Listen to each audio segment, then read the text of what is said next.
half get the chance, and that is to come to Wembley. Just come to Wembley on a big occasion, and you are in for one of the great sporting treats. The England side, Radlinski at the back, Robinson off here. Connolly is in the side with Newlove at centre. Smith and Goulding make the halves. Farrell at the back of the scrum. Betts and Clark, Harrison Platt and Jackson between them.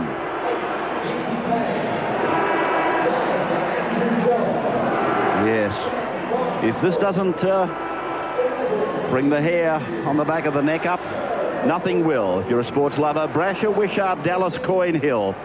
Fittler, third youngest captain ever for Australia. Tuvey, Dimmick, Menzies, Larson, Pay, Johns and Carroll. And the benches, Mather, Cassidy, Pinkney and Joint. And for Australia, O'Davis, Matthew Johns, Smith and Kosef. And I was talking to Phil Larder, the English coach, during the week. As we see there, the results. That's the English road to the final. They beat the Australians. No problems with Fiji and South Africa, the same scoreline. A good win over Wales, while the Aussies lost the first game. Enormous victories in their next two matches. And a real heart-stopper last weekend in extra time. 30 points to 20. And Phil Larder was tossing up between starting Gary Connolly and Barry John Mather. As Paul pointed out in our opening, Gary Connolly only coming back from a bout of pneumonia. He's been down for something like 5 weeks. And Mather on the bench may have even been considered a fullback. Gary Connolly.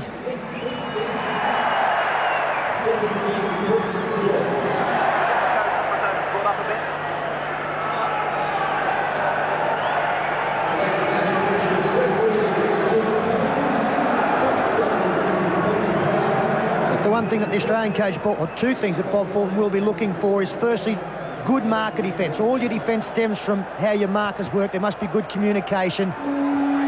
Can't split, can't go the same way.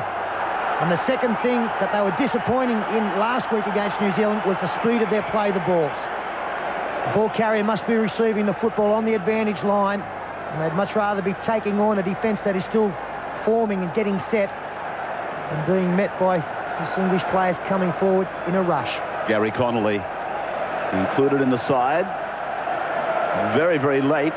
Phil Larder was debating whether to go with Connolly, who hadn't competed for 4 or 5 weeks. And it was a choice between him and Barry John Mather. He went with Connolly. And there's the leading try scorer in the World Cup, Steve Menzies. Toss of the coin. And Australia will kick off the World Cup final. Australia striving to win the title 5 consecutive times. They, of course, retained it here in 1992, a day that they played in front of 73,000, and Steve Renouf scored the try. Beautiful weather in England. It's been quite fantastic. We've been here now all of a month, and it's been fabulous weather that has extended its kindness into today. And in this first set of tackles, what Australia don't want to do is give away a penalty. So time is on. The final of the World Cup is underway at Wembley Stadium. Good morning, welcome, and I hope you enjoy. England then in their red and white strip, obviously, out to the 20-metre line, and Goulding goes across the back to find Robinson. Robinson got around Dallas, but he came again to make the tackle. Well, that'll be an important moment over for Brett Dallas, as Andy Platt is met and thumped away by the lock Dimmick and the front rower Carroll. They go over for their captain Betts now. He's met by Larson and by Johns. And this is Farrell. Oh! That'll bring a penalty. It's the captain Fittler. That'll be brought out by Cummings and caution.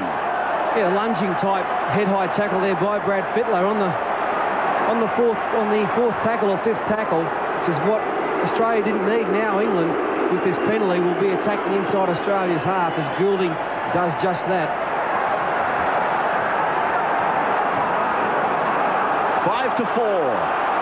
England quoted as the outsiders. Australia in the red at 6-4 on. It's Clark. Angles to the centre. 32 out.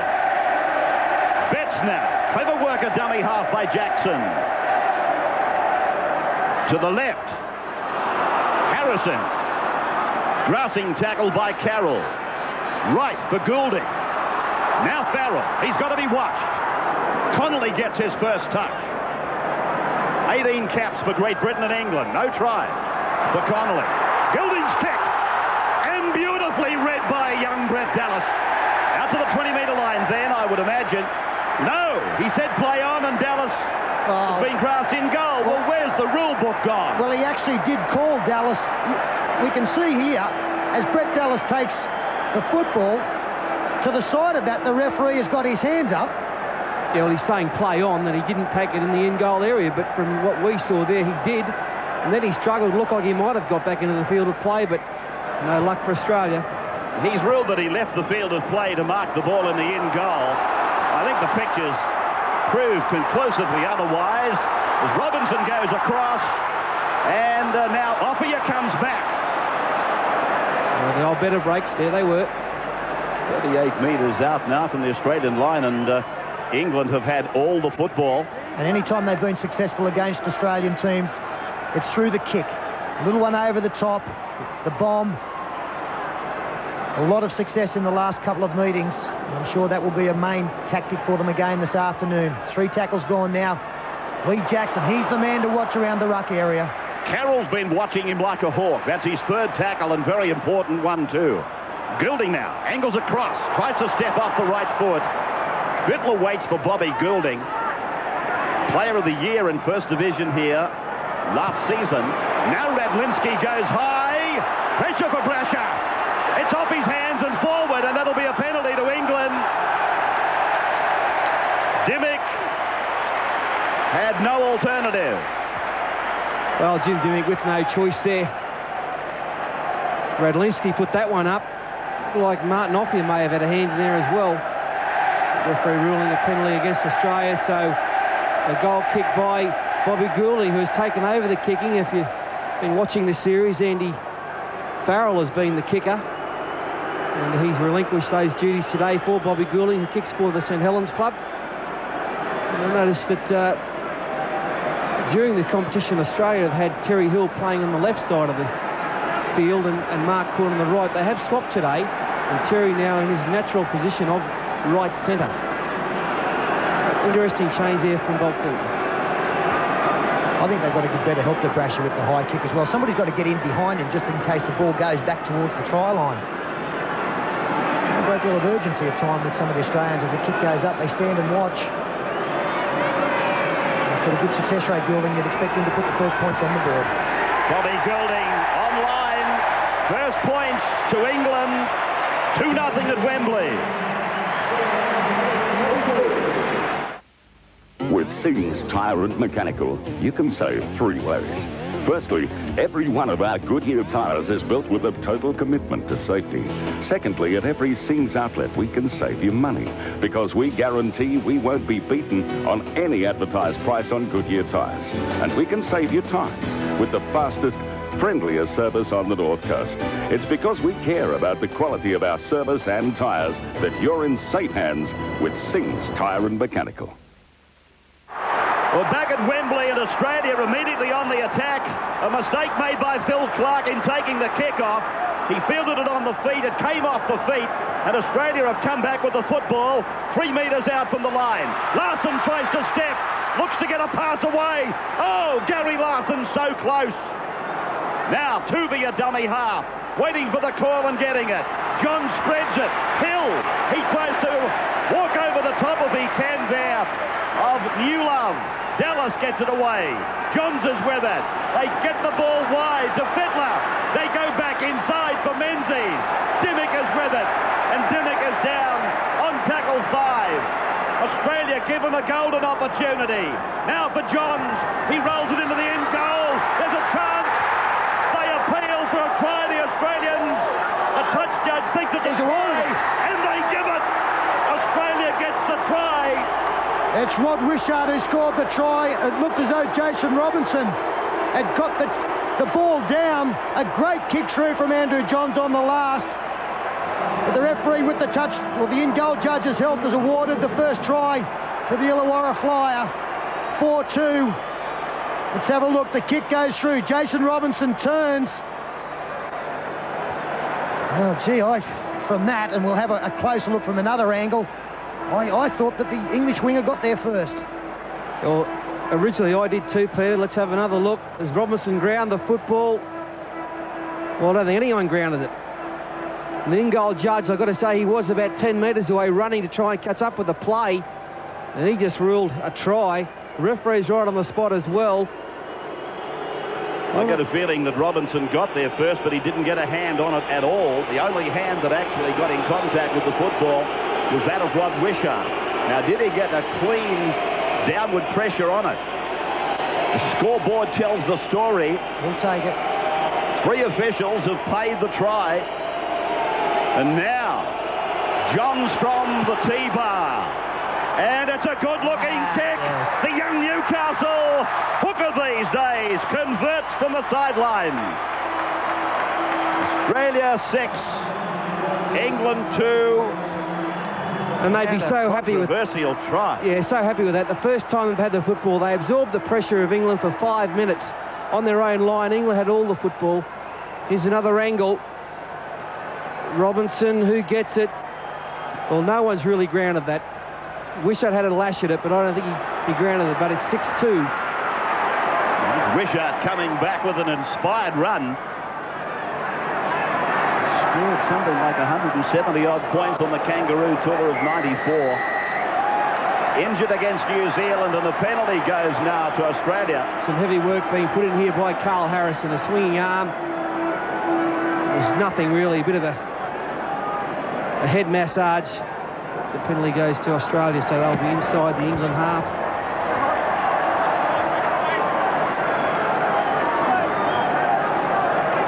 Now Carroll. Straight over the top of Phil Clark's tackle. Good run by Carroll.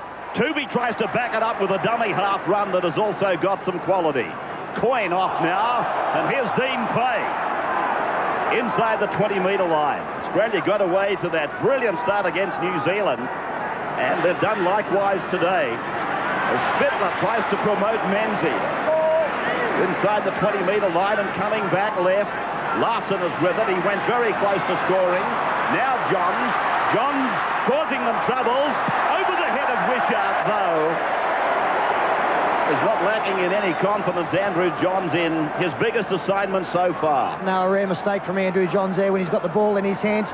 Trying to open up some space for Rod Wishart, which he did by going across field and looking as though he was going to turn Steve Menzies on the inside. The 20-metre scrum to be set with Bobby Goulding to feed. And Jason Robinson comes off the blind wing to take his all 19 out from his own line. That's the 20-metre line. There's England with Big Farrell crossing that line, and the strength of the man exhibited as he unloaded Jim Dimmick. Andy Farrell. Now Dennis Betts. Johns is there, but Australia are inside the 10. The penalty goes to the home side. Hosted the World Cup, and it's been a cup that got away to a start that many people thought it was going to be a total disaster, but the crowds have been good. This crowd at Wembley is not too bad either, probably up in the area of 50,000. 12 metres inside Australia's territory. The tackle made by Dimmick.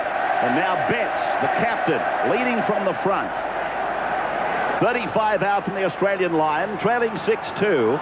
And with Smith, who came to Wembley in 92 as a sub playing for Castleford against Wigan.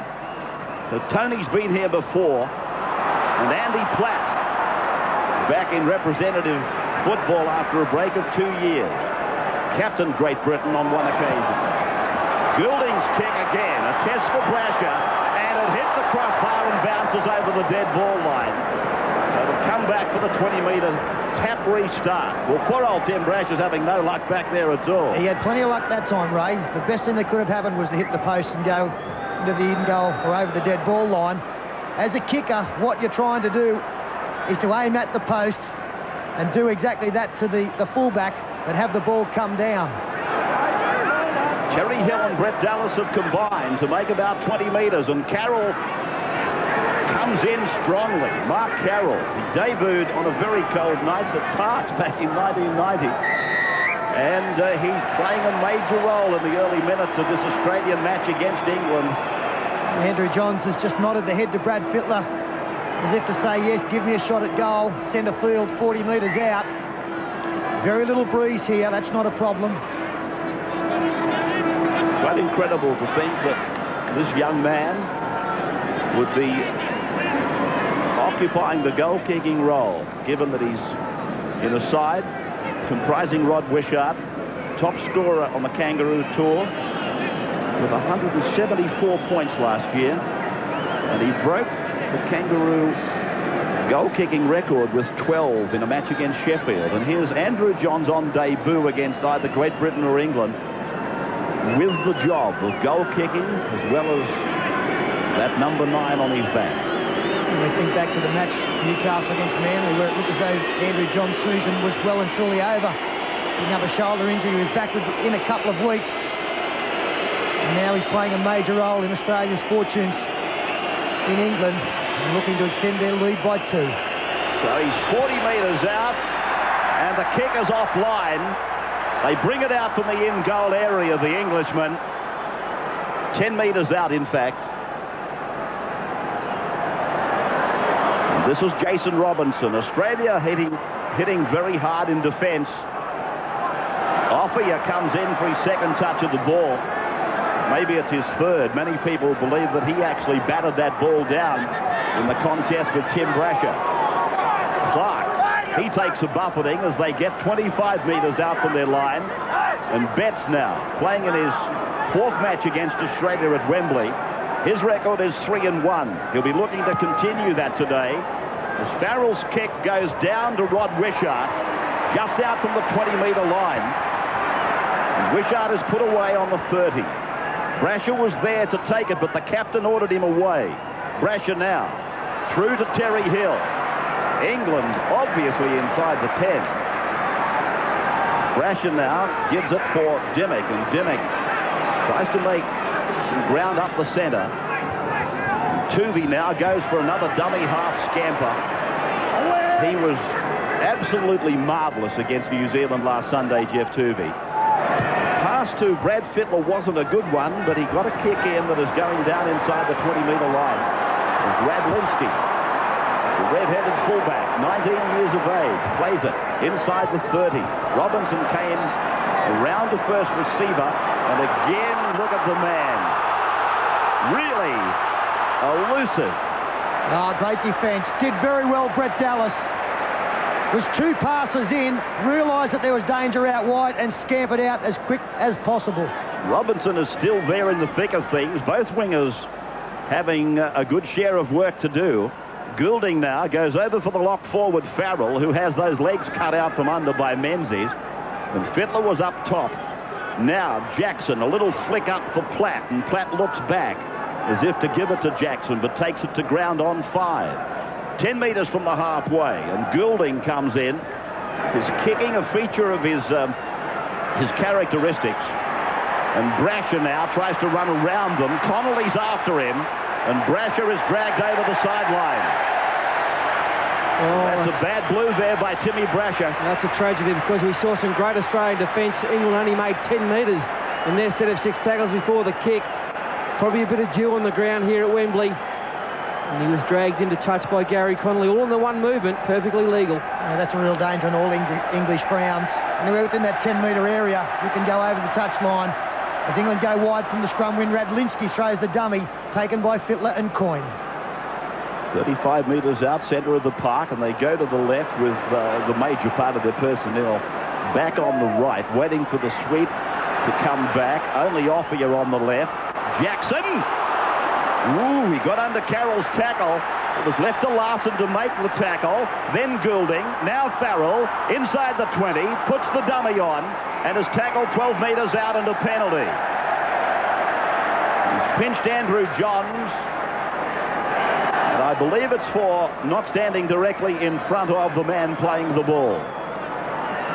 Bobby Goulding will more than likely reduce the deficit. Been caught a couple of times, Andrew Johns. Well, he's done nothing. To work out what the penalty was He for. came in sort of as the third man, the Fosby flop, and he was penalised for it, but he was only there for an instant. And the only problem was the second man had actually fallen off the tackle, so that gave him every right to come in and get involved. But that does come back to the mistake from Tim Brasher, the opportunity for England to score points. Bobby Goulding now. A kick from only about 20 metres out from the uprights on a bit of an angle. He strikes it and it's bounced through. So good fortune smiles on England. 6 points to 4. Australia with a converted try. And Bobby Goulding with 2 penalties for the home side. 6-4. Back to the halfway line now. Kick. Taking the upright on the left as Goulding saw it. And now we come back down to the restart, and Phil Clark running stronger and faster than you might have seen him had you been following the Roosters back in Sydney in the Winfield Cup. Farrell plays the ball. Harrison gets in the queue. And he's put away by Pay and by Larson, just beyond the 30-metre line. And they come back to a wide blindside, and Dennis Betts loses his footing at the hands of Jim Dimmick. Jackson then runs a couple of paces and links up with Andy Platt. And Platt is 7 metres from halfway as Jackson gives it for Goulding. And the kick has gone over the sideline. Brett Dallas shadows it. Had a good start for Australia, Brett Dallas. They're very good options with their kicking game, England. The right footer, Bobby Goulding. Very astute kicking game. Andy Farrell tends to kick for distance. He's the left footer, so they can get blokes on either side of the field and on their favourite side. Now they'll be looking for a big push in the scrum to try and come up with one against the feed. Tuvey about to do that. 17 out from his own line. Dallas in from the line side wing. Third scrum of the match. First one fed by Australia. Tuvey now finding Fittler, and then for Brasher into the back line. And then for Coyne, who's away from Clark. But Connolly is there with Clark now. And they put him down, and there's a bit of a flare-up. Mark Coyne has been on the end of quite a bit of foul play. And now Larson, well, England were inside the 10. 30 metres out from the Australian line. This will take some pressure away. 6-4, they are in front, the World Cup holders. So Carroll, he doesn't leave anything at home. He just winds it up and lets it go. Now Tuvey, and this is Pay. Dean Pay is able to make good ground. It's improved the situation by about 8 metres as Tuvey now uses the decoy runner Fittler. Johns! He's 10 metres out, puts the step on, looks for support, but he's pulled down. Well, he's opened them up, Andrew. Dimmick now. Tuvey is with it. Fittler's looking for it. Tuvey smashed into the ground. Good defence there by Harrison. From Dimmick for Fittler. Then across the face of Menzies is with Brasher. Brasher tries to slide through. 5 tackles gone. Now the captain's going to the blind side. Fittler rolls it in, and Robinson has put it out over the dead ball line. Australia will get it back. A good attacking play there from Australia. Good to see Johns having a run. He was chasing home the referee there for a minute, and Fittler comes up with this option on the last. Not a bad one. 3-on-1 there, the Australians, when the kick was put through. And Robinson, last-ditch kick by him. So 6-4 Australia, and 6 tackles coming up for them now. As Big Carroll comes up with the 6th hit up for him in the game, and they've all had quality written across them. Now the penalty goes to England. Well, he's pinched the man that played the ball for walking off the mark. Fittler comes over to ask the question now. Well, that's ridiculous penalty. It's one that could have been awarded countless times throughout this World Cup. That's the first time we've seen it. England now on their first tackle. There you see the penalty count going against the Australians. Andy Farrell taken high again from Fittler. A nice little battle between those two. Crowd groaned and they appealed for another penalty there and another caution on Fittler. As Andy Platt plays it on the halfway line, they've got a bit of a roll going. Jackson capitalises on it. He's tackled 40 metres out from the Australian line, but keep in mind, if it wasn't for the penalty, Australia would still be on the attack.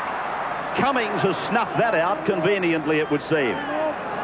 30 metres out from the Australian line. Now, Goulding goes high. The test is on Brasher. Mark Coyne gave him some cover that time from in front. He got away with it, Coyne.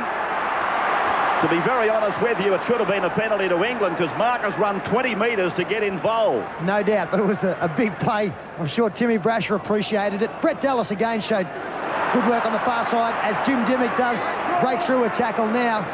Dallas really saw there was some danger for his fullback and got back as well. Terry Hill, a couple of gaps starting to appear. Now Australia's on the halfway line. A long pass from Johns. Fiddler inside. Menzies likewise. Brasher is 41 metres out from the England line. 6-4 Australia. You've just joined us in the early hours of your Sunday morning, is it not? As Australia kick ahead and they find the line. It'll be the mandatory 10-metre scrum. Australia have found a couple of gaps though. Looking all right, and especially when they put a couple of passes together. We just saw two inside passes there in a row. Fittler and Menzies found Brasher, and nearly some gaps created. They look pretty good in attack. The England side getting a lot of value out of Jason Robinson. Been quite dangerous. So England with Martin Offier, the scorer of 30 tries in 36 test matches. He scored 2 against Wales last Saturday. As Farrell is put into the ground heavily by Larson and Dimmick, 2 of the back rowers. And now Newland! Crushing tackle and he loses the ball. And Larson is the first to applaud the work of Dean Pay. Pay, one of his specials. I saw it was a bit of a cliche, players playing above their weight. Dean Pay does exactly that. He's not a big man. It's just the technique involved here, driving up under the rib cage, onto his back, the ball comes loose. Those kind of tackles change the course of matches. Yeah, that was a great tackle by Dean Pay as Tubinar supplies for Fittler. They put a move together we've seen before on many occasions, and Brasher eventually gave it inside for Wishart. Now, referee Cummings gives the penalty to Australia against the tackler for interfering with the man trying to play the ball. So here's a great opportunity for Australia to go that further 2 points in front.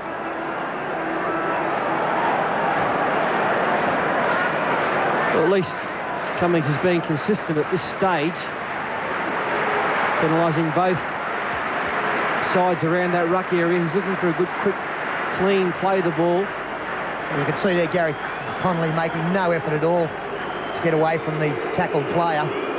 John should make short work of this. I thought the last one, he 40 metres out, he had to kick it 50 to make it go dead. So this should be no worries at all. Andrew Johns then. Right in front and 20 metres out. This time he's got it on the line. Only 3 out of 8 last weekend, but he's got that one across for us now. 8-4 as we break at Wembley. This year has been a great year for the Newcastle Knights. A year of records, of triumph, of teamwork, supported by one name, Stockland. And why does a shopping centre support a football team? Because of your support for our centre, our shops, our great prices. Thank you, Stockland. Thanks, Stockland. Thank you, Stockland. Stockland Mall, with your support, supporting our football team. Welcome back to Wembley. And good morning to you with the good news if you've just joined us. Australia leading 8 points to 4. A try for this man, Wishart. Controversial though it may have been, Johns has kicked 2 goals. Goulding has added 2 penalties for England. 8-4 the score. And Tuvey is playing the ball midway through the first set of 6 since the restart of play. And Fittler drives it on an early tackle down. The bounce favourable for Radlinski. Dimmick first there and a good tackle assisted by Menzies. World Cup final. Ophir! Ophir! Menzies is after him! Ophir! He's away!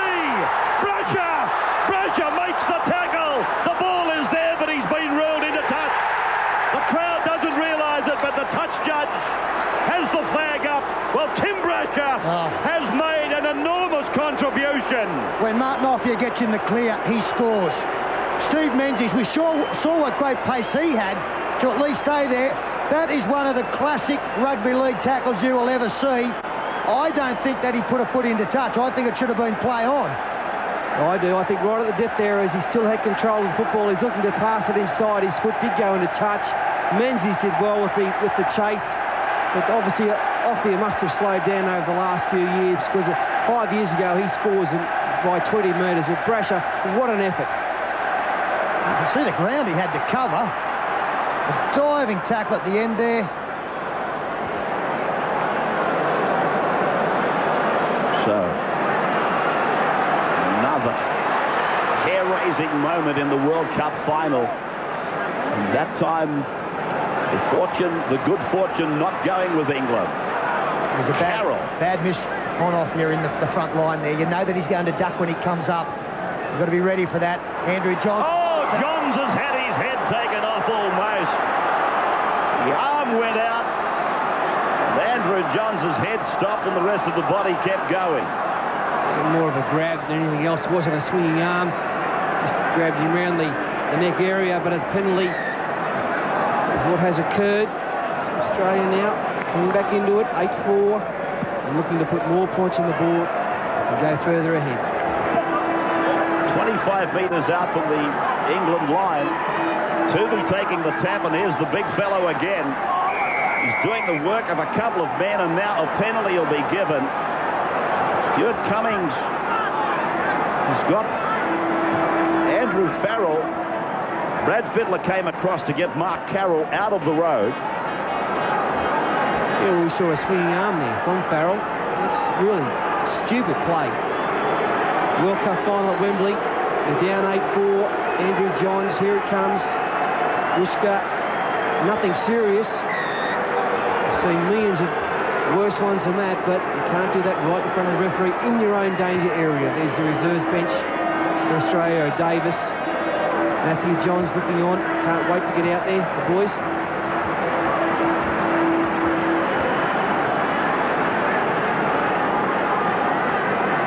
Australian trainers working overtime.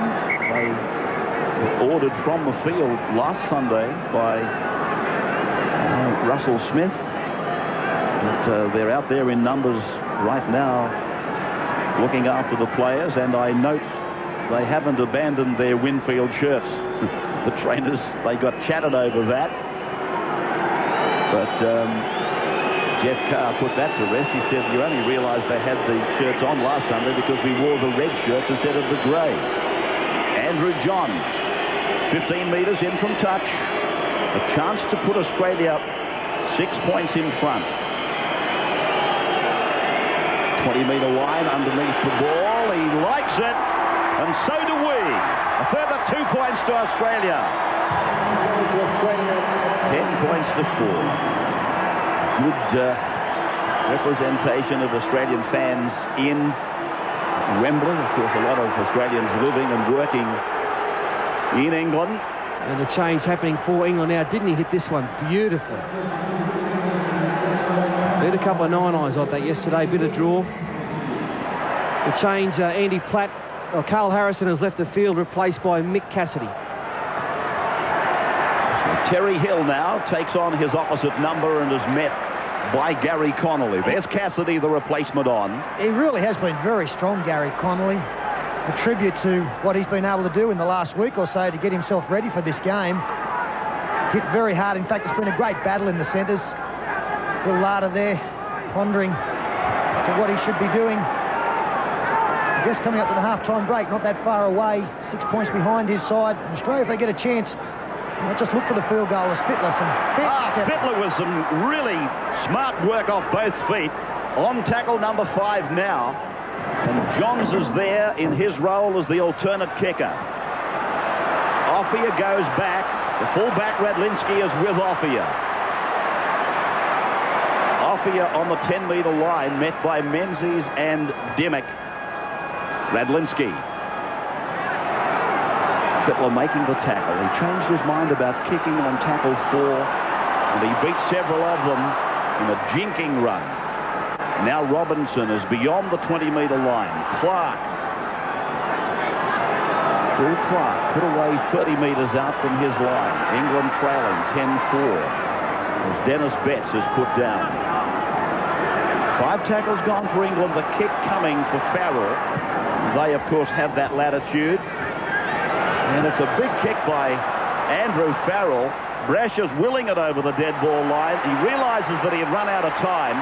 And here's Brasher coming back to be met and put away by Connolly. Dulada on Connolly suggested that he might get 50 minutes out of him. Well, on his performance so far, he'll be looking to get longer than that. As Jim Dimmick takes a difficult ball behind him. Third tackle now, 24 metres out. Nothing silly late in this first half from the Australians. Need to consolidate this lead. Carroll finds Rod Wishart, who straightens and finds some room. Wishart neatly through a gap, bouncing out of a tackle.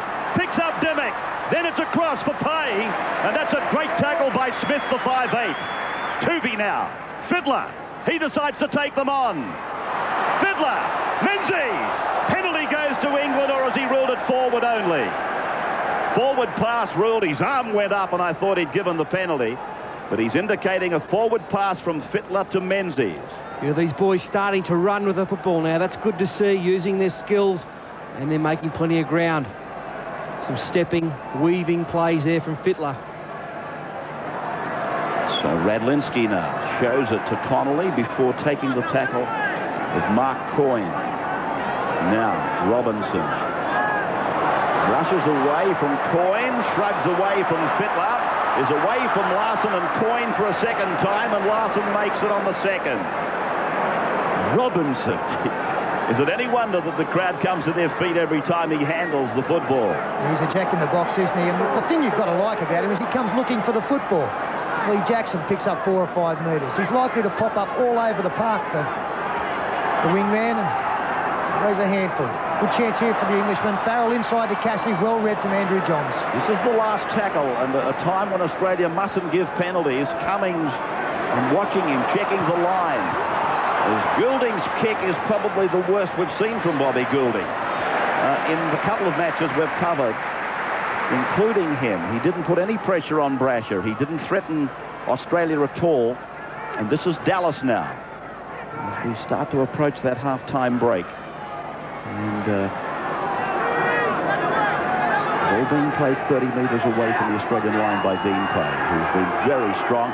Tuvey sees it opening and he tries to scamper through. Larson is there now for dummy half work, and Fittler calls it to the right. Andrew Johns is out wider. Hill is outside him. Dallas is on the outside, coming inside. Terry Hill gets the ball away to Dallas, who's not held. He's on his way again, and he'll penalise him for being tackled and not playing the ball. Well, I think we'll find that Brett Dallas had every right to get to his feet. The tacklers had fallen off. Steele finds touch. There's the tacklers, Tony Smith. No, I think it was a good decision. I've got no dramas with that ruling. No, I thought it was the right one. Good tackle by Tony Smith in cover. Tony Smith, meantime, is in a bit of trouble as the Zambucks getting back on his feet. There he is as they come to the halfway line, and Jackson has tormented Australia with his dummy half running, but no more than Jeff Tuvey has. 45 metres away from the Australian line. Jackson using Cassidy, and Cassidy is put down by Dimmick. Carroll's effort in the first half has been massive, really. Another test for Brasher, and this time he comes down with it. Well, they've really peppered Tim Brasher. Coyne now on a run that ends 25 metres away from the green and gold line. They come back left for Menzies. 6 tries in the tournament. 9 tries last year on the Kangaroo Tour. And he scored 2 tries in each of his last 4 internationals. Carroll. 15 metres short of the halfway as the game appears to slacken off in pace. A little misunderstanding between the dummy half and the first receiver. Menzies striding out of a tackle. Pulled down by Newlove. And this is the last for Australia as they go back. And Brasher, he steps in and takes the kick. It was a bad pass that was meant for Fittler. And here comes young Radlinski. 3 tries in a premiership final. Yeah, I still think the jury's out on the fullback, Radlinski. He doesn't seem to offer a great deal as Gary Connolly again shows some good skill to beat a couple of defenders. Really not a great deal of deception in the running of the English fullback. The bet's on the halfway, near enough to the centre of the ground. And here's Farrell.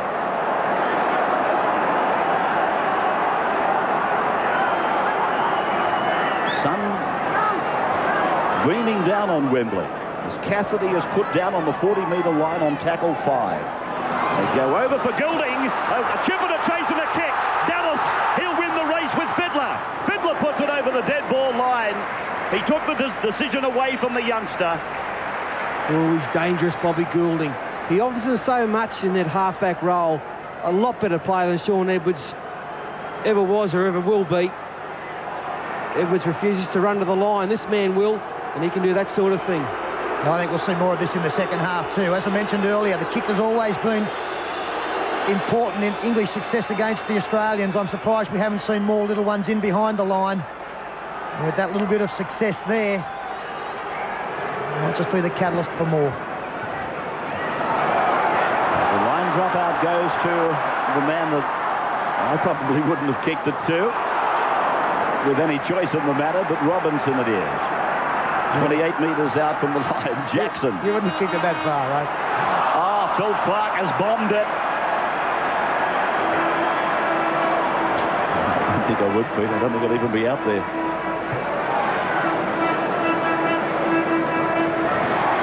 I don't think anybody from Corinda has played for Australia, have they? From reserve grade? Fats? I don't think so, Raz. Here's a chance now for Tooby. Draws and goes dibs at a Hill. Jerry Hill to the halfway line. 10 points to 4. Australia leading close to half-time. They work on a narrow corridor on the right of the ground. Dallas plays it, and they come over for Gary Larson. And Larson is put into the ground heavily. So, Tooby now. Second man play for Big Carroll. And desperately hanging on to the boots was Cassidy, and it's brought a penalty. Carroll gets up, banging the ball into the ground. Well, there's the consistency coming out again by the referee. He's made a couple of mistakes, but Mark Carroll, he's been Australia's best forward, no doubt about that. The great Bonzo on the sideline there. He's taken the ball up very strongly all day. And he gets this penalty. And Andrew Johns having a shot at goal just before half-time. You can probably see his mound of dirt a matter of metres away from where he missed one earlier. He didn't really hit that one well, though. It's a classic shot from the cherry picker and a concerned English coach, I would imagine, Phil Larder. Phil Larder in front of him now. His team probably doing exactly what he told them not to do, but back on Wembley, the talk is that the great stadium could be dismantled and re-erected for their games bid in the year 2002 Commonwealth Games. That would be a bit of a shame, but here's Johns now from in front. And he gets it away, but it's going wide. He's made it dead. Yeah, well, because he had to kick it so far, he hit it really hard, disappointing, but half-time hooter goes. There's the Bonzo. Pretty happy, I'd imagine. So there is the break. Australia leading England by 6 points, 10 points to 4. We'll break and come back with Peter and Paul in just a moment. You just wonder how important those kind of tackles are going to be during the course of events. Just had a quick look at the tackle counts for the Australians. No surprise to see Gary Larson leading the way. He's got 18 next to his name. Jim Dimmick also been very strong there. 16 tackles for Dimmick. It's been quite well contained. The one thing that you have to like about Jim Dimmick's game is that he hasn't panicked with the football at all. He's only passed when the opportunity has presented itself. He hasn't tried to force anything. And that's when he plays his best football. I think he can be a real trump in the second half for the Aussies, the number 13. 7-6 the penalties, Australia's way. Stuart Cummings has somewhat redeemed himself, I feel, in the latter part of the half. There were just a couple of decisions that he gave that had Australians up in arms, scratching their heads. There's one down there, Peter, bottom right-hand corner. James Hardy sign. Yeah. Isn't that nice to see? Well, we're at Wembley on our last telecast day of the season. It's been a long one, but though turbulent, it's been an enjoyable season, and it would be capped off perfectly with a win here by a much maligned Australian side. I just want to congratulate you, Ray, on the way you've called this season. Outstanding rugby league caller. Well done, Jeff. We love you, Rabs. We love you, Rabbi. Let's have a look at that tackle I referred to from Tim Brasher. I mean, Menzies is not slow. You know that. He had Offia on the defensive, really. And then Brasher has come 20 metres, and Offia is looking at the sideline, and the goal line is about 5 metres away now as Tim makes the tackle, and the impact takes the Englishman close to the sideline. And the point in contention is here, having crossed the sideline, when did the ball leave Offia's control? But what Steve Menzies did there, he put pressure on Offia, he menaced him and put him out of his rhythm, and he couldn't really get going. Had he have got going, it would have been all over. And you see the boys come out, Phil Clark, Nick Cassidy, Jason Robinson, Paul Newlove, Offia. For the cheers of the crowd. They know they've got plenty of work to do. I don't believe they played well at all today, England. They've given away far too many simple penalties. Carl Harrison. I think the good sign for the Australians has been that the crowd has been kept quiet. They are ready, willing and able to break into voice. They haven't had a lot to cheer. What's it like out there, Peter? We've just got a couple of seconds. What's it like, and you've both played here, what's it like out there hearing the calls and things like that? It's very important, Ray, that you just try and shut everything out. The one thing I'll remember about walking out the tunnel at Wembley was that the noise actually almost physically knocked you over. It's an amazing experience. It's almost tangible. Oh, it's just something that is very difficult to describe. Something I know I'll always look back on as being one of the great moments in my career. And it's a daunting thing, especially for youngsters coming here for the first time, because the other thing about Wembley is that the game is gone in an instant. What about you? Well, they got smashed. I was captain of St Helens here at Wembley in front of 80,000. We got smashed 27 block. So our St Helens boys were very quiet. And I was doing all the talking, doing the calling, but no one was listening. Oh, I got beaten. Well, we often hear about players saying that we'll take the Melbourne Cricket Ground. That night we went down there with 87,000. They were saying that you couldn't hear the calls. And when that happens, I guess that becomes a major problem. Well, you've got to be focused. You've got to maintain your concentration. You can't wander and gaze around at what it's all about. Soak in the atmosphere, but don't let it overcome you. And these guys now know that they are 40 minutes away from one of the most important victories that they could have in their footballing careers, a World Cup win. There's the Australian support, and there is plenty of it here today. Australians have left the tunnel, and the greater percentage of them are now out on this magnificent pitch. The TLC that goes into the preparation of places like Wembley and Old Trafford is quite incredible. The dust had hardly settled there last Saturday, and they are out with their pitchforks and rakes, patting down the divots, protecting the I was going to say hallowed turf, but the holy turf, and His Royal Highness Prince Edward seated alongside the chairman of Halifax and, of course, the tournament director, Maurice Lindsay. Chins Lindsay, they call him.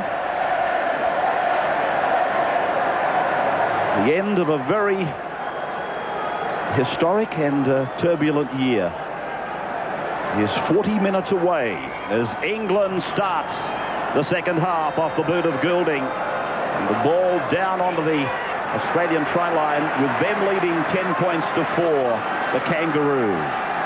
Hill plays it now. His hands have been safe today so far. He's had a problem with them. Larson now. 15 metres out from their own line. Tuvey has been running from dummy half and making great inroads. I saw one rugby league journalist almost failing to even consider Jeff Tuvey in the same breath as Lee Jackson. I put it to you that Tuvey's played every bit as good as Jackson as the forwards combine at close quarters, and Andrew Johns tries to get under the outstretched arm of Dennis Betts. 5 tackles gone, a good set of 6 for Australia as Fittler gets a kick in that will bounce a couple of times down to Radlinski. Off the feet.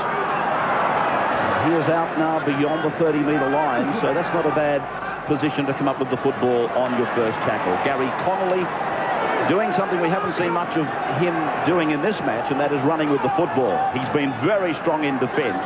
The replacement is Cassidy as we go to the sidelines for a report from Chris Bombolas. Thank you, Ray. Australian coach Bob Fulton very pleased at half-time. He wants the Kangaroos to keep going the way they did in the first 40 minutes.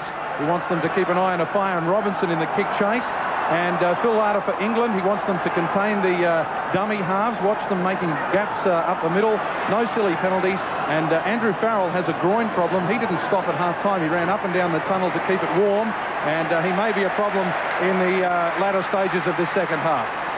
It was good work there by Jason Robinson to peg the Australians back on their own 10-metre line. And here you can see that England have lifted in the urgency of their defence. Australia have used 2 and now 3, and they haven't reached the 20-metre line. So far, this has been a very good defensive effort by England as Larson now breaches that point and gives a ball down for Menzies, who steps and gets outside the 35-metre point.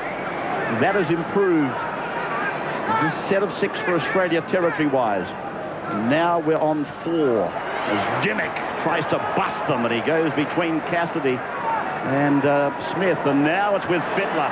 Goulding has come up, the ball has gone loose. Now they get a kick in. Dallas is offside, the ball goes over the sideline. And it's going to be an England feed. A good pressure there from Bobby Goulding coming through, and Brad Fittler. Appeared as though Fittler had time to kick with his left foot. Dean Pay, fortunately, was back there. Hit for the sideline. Brett Dallas thought about going and catching the football, but made the wise decision. A good field position immediately for England. So just taking a little bit of time to get back in their stride. Early moments of the second stanza. So it's 1-on-1 out there at the moment, but Connolly is anxious for support. Eventually he's pulled down and tackled by Brad Fittler, helped by Gary Larson, and the penalty has gone to England. Against the tackle of Gary Larson, coming in as a second tackler after the referee had deemed the player's promotion had been halted, as the replay indicates. And now England with a very good attacking opportunity. Cassidy taking it towards the centre of the ground. Larson racking up another tackle. They put a move together which involved Goulding coming from the blind to the open, and Clark up the centre, and Jackson a dummy half, and Goulding waits on the left to go across for Betts, and Betts has got Smith on his outside. Smith, a very good support player in the 6 jumper. Great tackle, Jeff Tuvey. And now we find Newlove a dummy half, and he goes for it, Newlove. He's big and he's strong and he's over. Newlove is over. He went for it cheekily down the blind side, and the big man has scored again. He has scored a try in each of his World Cup performances this season, and he's kept that record intact. Yeah, great tackle by Jeff Tuvey originally, but then he was slow around the marker area. And Newlove saw that. He couldn't get up, Jeff Tuvey. There he is getting up now. He's offside. Only 2 defenders there. I have to say, pretty ordinary attempt by Dallas, but he's very big, very strong, Newlove. Look at him go. He'd be 15 and a half, 16 stone, this centre. And sheer strength gets him over. I thought it was very poor reading from Terry Hill. He had to realise that Tuvey was slow off the ground, so he couldn't commit himself. Hill starts to go to the left-hand side of the ruck, has to come back, and by that time the bird had flown. Dallas hadn't come up to meet, and Paul Newlove, very, very strong player. Well, they needed that. I mean, he's still entitled to be tackled, isn't he? They've got him, 6 metres out. They're entitled to stop him, but as I said, he's very strong. And now Bobby Goulding from the touchline to try and level the scores at Wembley. So Paul Newlove, the youngest ever international for Great Britain, scores a try in each of his World Cup appearances at the tournament. Goulding, that's the job he's got, but he's hooked it. So Australia retained the lead. At Wembley, it's 10-8. Australia in front. See the friendly people at the Armidale Building Society. They can advise you on all manner of things, such as savings, because you're never too young to start. How to earn top-term investment interest to put you on the right track. For land and building loans, you've come to the right place with the Armidale Building Society. They can advise you on why you should have an ABS check account, and because they're a local firm, they'll help you manage your money in retirement. The Armidale Building Society, ABS House, Faulkner Street, Armidale. Phone 725522. Friends for life. Welcome back at Wembley. Second tackle since the restart following the try of Paul Newlove. Now we're at the third tackle, and we're just outside the 30-metre line. Tackle across the shoulders, said the referee. Jim Dimmock's tackle, he ruled it to be across the shoulders as Cassidy comes in, and he loses the ball. Tooby is with it. 35 out from the England line. 2 points in it now as we go over for Pay and then for Johns. And Andrew looking to open them up again. Brasher is a dummy half. Carroll wants it. Forward play. He's done very well again, Mark Carroll. Now they're 12 metres out. Will Fittler off to run himself. Johns wide for Fittler. He's taking them on. Now he's turned it in. Brasher's with him, and Brasher's tackled. Larson in support. Fittler a dummy half to the centre. Dean Pay. And Pay goes crashing towards the line. He's 5 metres out for Andrew Johns to go to dummy half. Johns now looks around for Fittler. Fittler's with it. Tooby now. Tooby, he does the scampering. He tries to get out of the tackle, but he's 2 metres out when pulled down by Andy Platt. Now they go on the fifth tackle for Fittler. He puts the kick in. A race for the ball and toe. Oh, the in-goal judge is gone. Face over apex. And Jason Robinson has been wiped out as well. Great little kick from Brad Fittler. Had to thread the needle.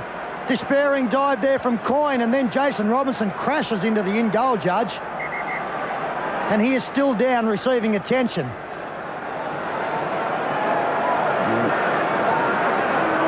England are down to 12 men. And the player in question is out of the field of play. And the Englishmen are appealing for timeout.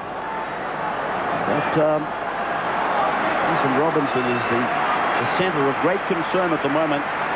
Well, Cummings held the game as long as he could. It's my understanding that with a player off the field completely, he had no right to hold it as long as he did. Okay, let's go. As Dimmock throws it and Larson takes it towards the centre. Andrew Johns is talking confidently now as the youngster starts to assume some command out there. At no stage wanting to override or overrule his captain, but Fittler is out very wide. He's outside Pay. He gets it as the second man play. He goes himself, Fittler. Turns it back into open space, and Andy Platt dives on the ball for England.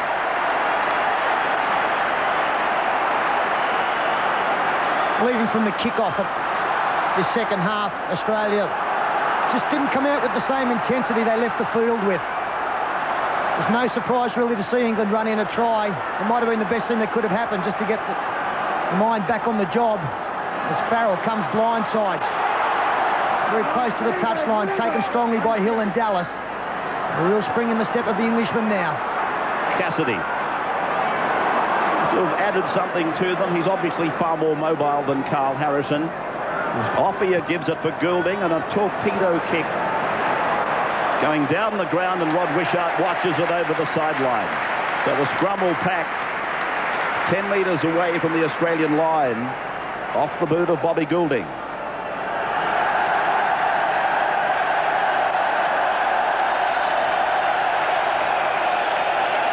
Four points in the match.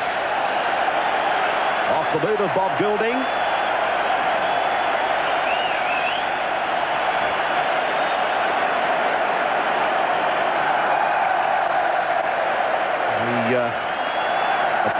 you can hear in the background is an intruder onto the field. But there she is now, having been rugged up. But what kind of intruder? Oh, beautiful eyes. Well, she was rugged up. What about the grab for the binoculars? You blokes are kidding. Yes, I'm the only one that brings binoculars, and every time I need them urgently, I can't get anywhere near them. But it is our policy back in Sydney not to show those things, because it only encourages others to do the same. Now, Carroll, if he's not getting a standing ovation, he should be, because he's been so strong today. Jason Smith in 16 has gone on for the Australians, slotting into the second row. Oh, it's a blood bin, I'm told, Peter. So Mark is therefore, under the rules, entitled to come back. The same eye. So Australia now leading by 2 after the game interrupted by a scantily clad intruder. So back on the 20-metre line. And a penalty goes to Australia. It's against England for being inside the 10. These are the sort of penalties letting Australia off the hook in their own area.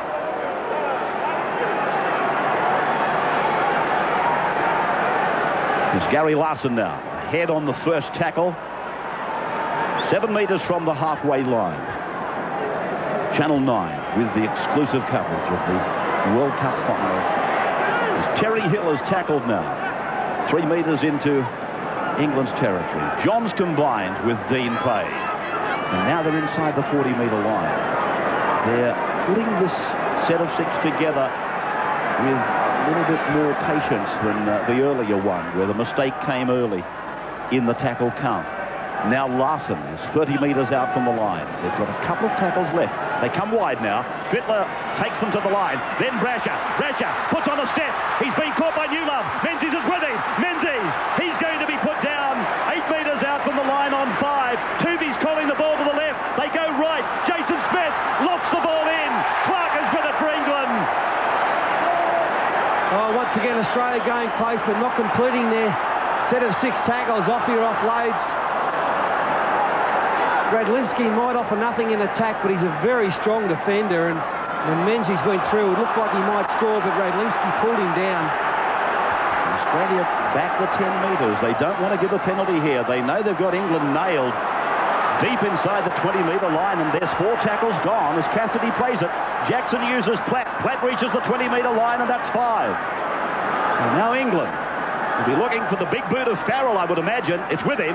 Menzies puts a bit of a charge down on him. Larson tries to help. Farrell's kick is not that bad, and it bounces twice on the 40-metre line, other end of the ground for Brasher. 53 minutes gone in the World Cup final. Australia leading by 2 as Dallas burrows his way through. Tuvey now looking for a call. There's Fittler watches them come up quickly, and Johns is tackled by Connolly, but let me tell you, he is letting them get inside the 10. Dimmick now, across for Menzies. Menzies, still into some space, and he gets a pass away for Tuvey. Tuvey back, it's loose. Goulding's got it for England now. Chances coming for Australia, and a penalty to England. And another 10 metres here for throwing the football away. Well, in fact, Tim Brasher has had something to say, which takes it 40 metres out from the English line. Well, that's the 3rd time. The last 3 times they've had the footy, Pete, they've turned over possession in, try-scoring opportunities. After making busts. Well, they won't win the match doing that. Now, that's obvious to all and sundry. But to let England off the hook now on the halfway line, or just inside Australia's territory. Well, England sending Andy Platt ahead. A second ball has found its way onto the ground. Platt loses the ball. Dimmick is with it for Australia on the halfway line. And England continue to make mistakes. Both sides, in fact, have fallen into the habit in the second half as Jason Smith is grounded. 42 metres out on the second. Tuvey gives it up for Pay to give it on for Larson. A gain of about 5 metres as Tuvey now comes out from dummy half and finds Fittler.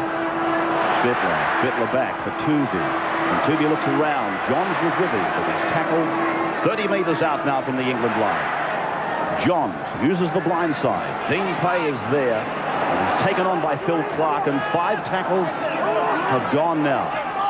Australia using the kick, and it's off the boot of Johns. Dallas is going to have the jump, but Offia takes it magnificently. And it was just as well Terry Hill made some compensation for the fact that Offia might take the football, because he nearly spun away into open spaces. And if Terry Hill didn't come up with that tackle, it's a 70-metre job.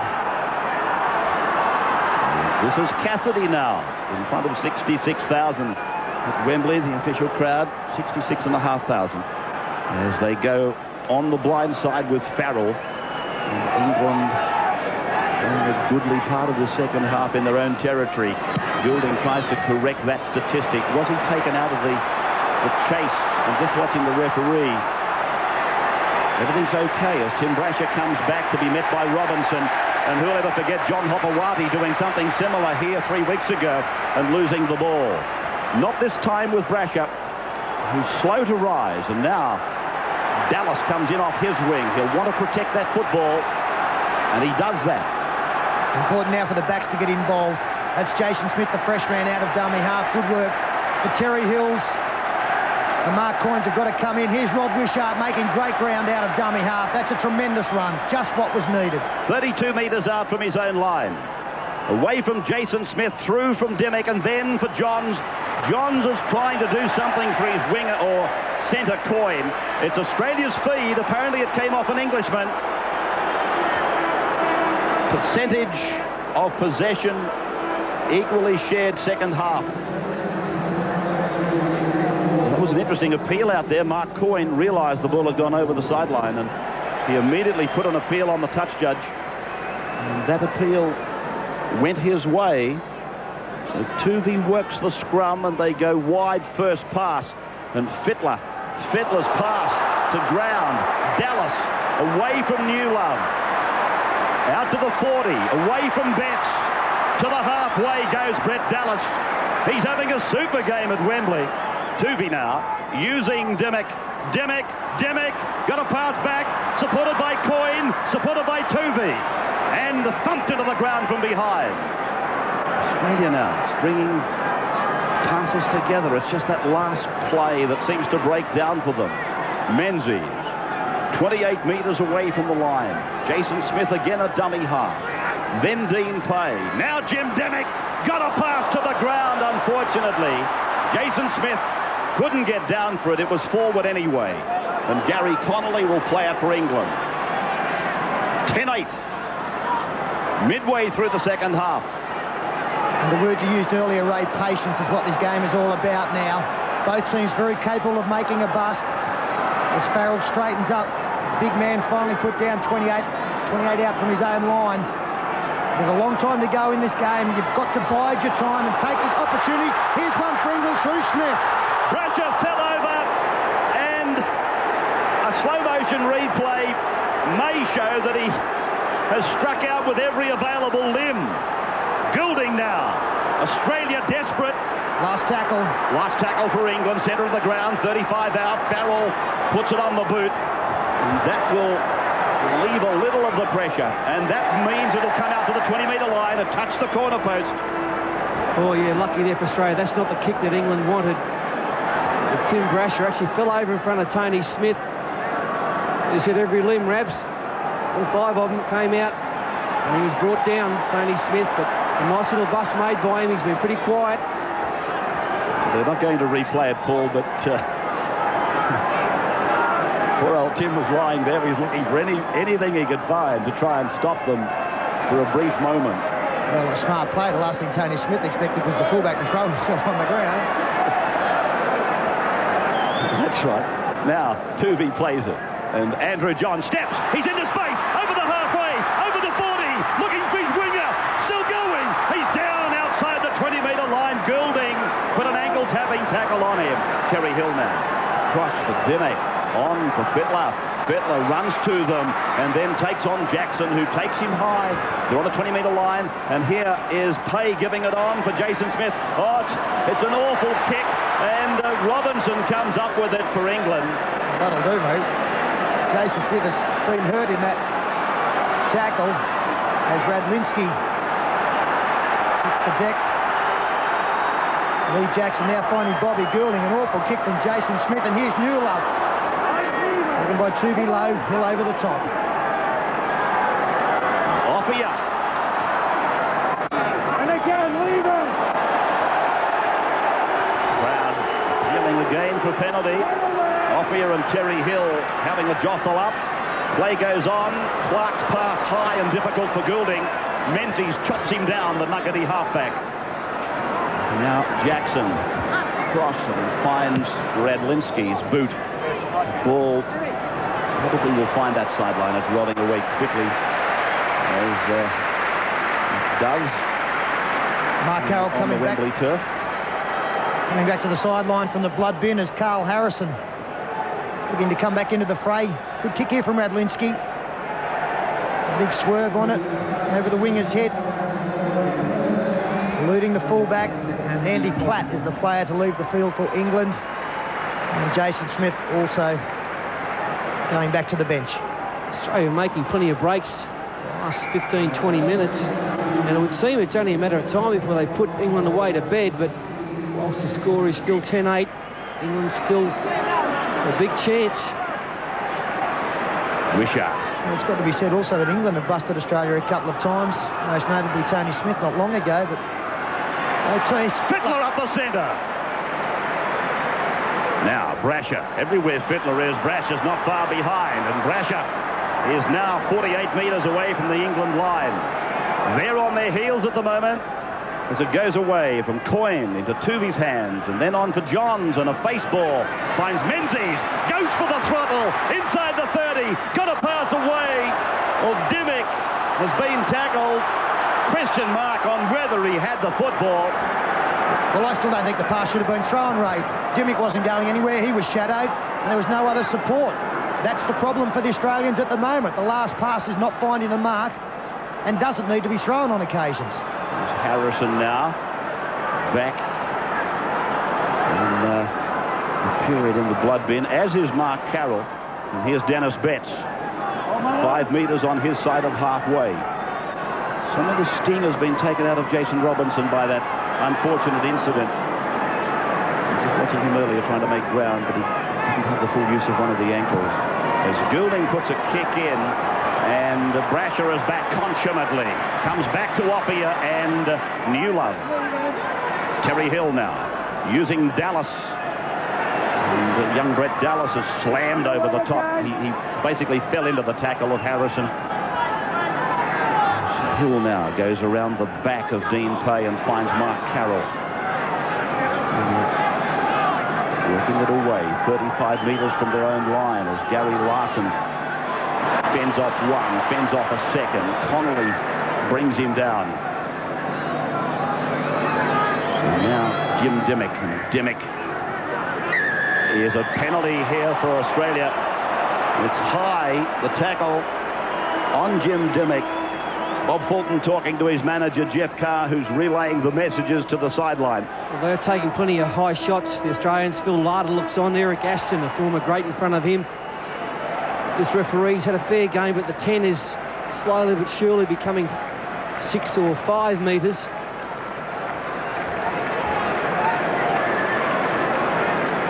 Jim Dimmick has also been warned about having things to say out there. Just got the penalty and keep quiet. Good kick there. And 6 tackles now from 31 metres out. Tuvey to find Carroll. And the second ball will be kicked before we restart. So can they put 6 together, the Australians? It seems to be the problem. Just can't put that nail in the coffin of England. I think they need to put 12 together too, Ray. If they can't score in this set of 6, the little kick into the in-goal area to keep the pressure on. Fit with the blind side. Finds Brasher again. Brasher smothered by Farrell's tackle with Clark. Brasher plays it 12 metres out, back for Fittler, and then a long ball. It'll be taken on the second bounce by Terry Hill. And Hill is put down 25 metres out. Johns in a dummy half. Dimmick. Larson ran a shepherd. Penalty goes to England. So they're not just finishing their work off. Well, that's 6 in a row. But they haven't completed their sets of 6. England now getting desperate, trailing by the 2 points. Second ball again is crept onto the pitch. It's the reason for timeout. And Lee Jackson opts to use the other ball. 13 minutes to go in this game. Ample time for both teams to win. Australia at the ascendancy on the scoreboard, but England can feel as though they're warming up to something here. Been a long time since they've been down this end. Dennis Betts. Redlinski. Farrell is with him on the right. 30 metres out from the line. Centre of the ground. 2 points in it. Australia 10-8. That is Cassidy. England to the left are deep. Goulding using Clark. 5 is gone. Now Brasher's got to get some help here. So it's Farrell. It came off the legs of one of the Australians. It's play on. There was no semblance of the Australian playing at the ball, particularly with the hands. And so Australia looking to get outside England quickly from their own zone. And a run for Rod Wishart. Connolly's got him in his sights. He comes to Connolly and he puts him down. But they need to spread the ball quickly to the right. England still getting back onside. They're a mile inside the 10 as Brasher takes it to that line. Harrison is there to make the tackle with Clark. 25 metres out from the England line. 2 points the margin. Carroll, Larson, a handoff for Menzies, and then Dimmick, and then the angle for Hill. Beats one. And Terry Hill will be made to play the ball as Lee Jackson makes the tackle. 20 metres out from the England line, from Tuvey with Andrew Johns, and he looks for Menzies. He plays the ball for Tuvey. They go out for Fittler. Fittler kicks, and it came off the Englishman, and it's back with Fittler. Now it's from Wishart into the hands of Carroll. Carroll back for Johns. Johns got a pass away. Kicked by Brasher. That could well be a try for Tim Brasher. I think he's going to give it. He has. Tim Brasher has scored for Australia. 14 points to 8. And this will be very interesting to have a look at.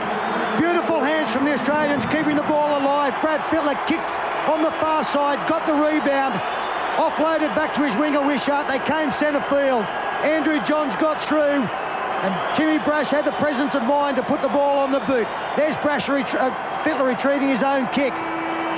Back to Wishart. Mark Carroll offloads straight away to Andrew Johns.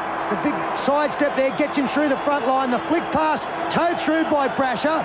Radlinski touches the football and Brasher crawls after it. Oh yeah, the game's all about anticipation, staying alive, and this is what they do. Fittler here,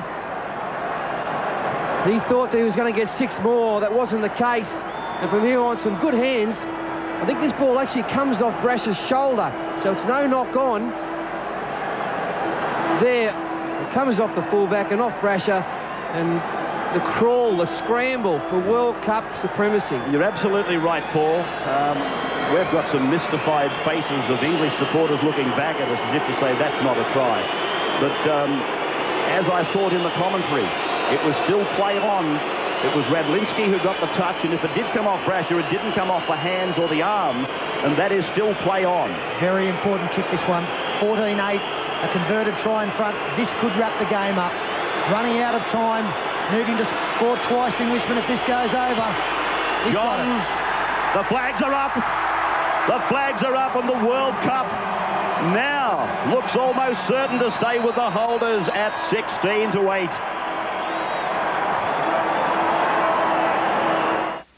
Agro Distributors, one of Tamworth's leading industrial and trade supply houses specialising in electric, air and hand tools by Metabo, Makita, Bosch, Kincrome and Metrench. Agro stock earth-moving accessories made from tough, durable materials. For the workshop or for cleaning trucks and tractors, Lato high-pressure cleaners. And large doors become easy to handle with the Ultrex sliding door system. Agro Distributors carry McNaught lubrication equipment, tech screws, compressors for all needs and wheels and casters of all sizes. Professional advice and quality services yours from Agro Distributors. And welcome back to Wembley. as Australia go to this lead of 16 points to 8. And Jim Dimmick tackled on the 20-metre line as Tuvey comes away. 10 minutes of the World Cup final remaining. The second of Australia's tries coming under great controversy. Wishart try early. Harrison's in trouble out there. And now, of course, the Brasher try. But looking at it and applying the rules of the game, it would seem both tries have been correctly given. Fittler now keeps it low, looking to find the line and slow the game down. Yeah, smart tactics. Terry Hill motioning to his teammates to lift now. That's what they needed. Every opportunity to get the ball into touch, waste some time. Fittler knew exactly where to put the ball as Carl Harrison does leave the field.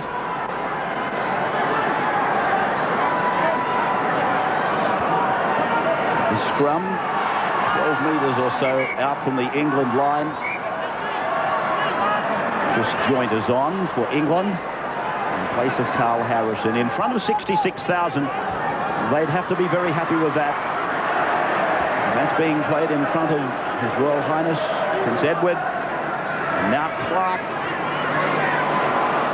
tries to get this football down the other end of the ground for England.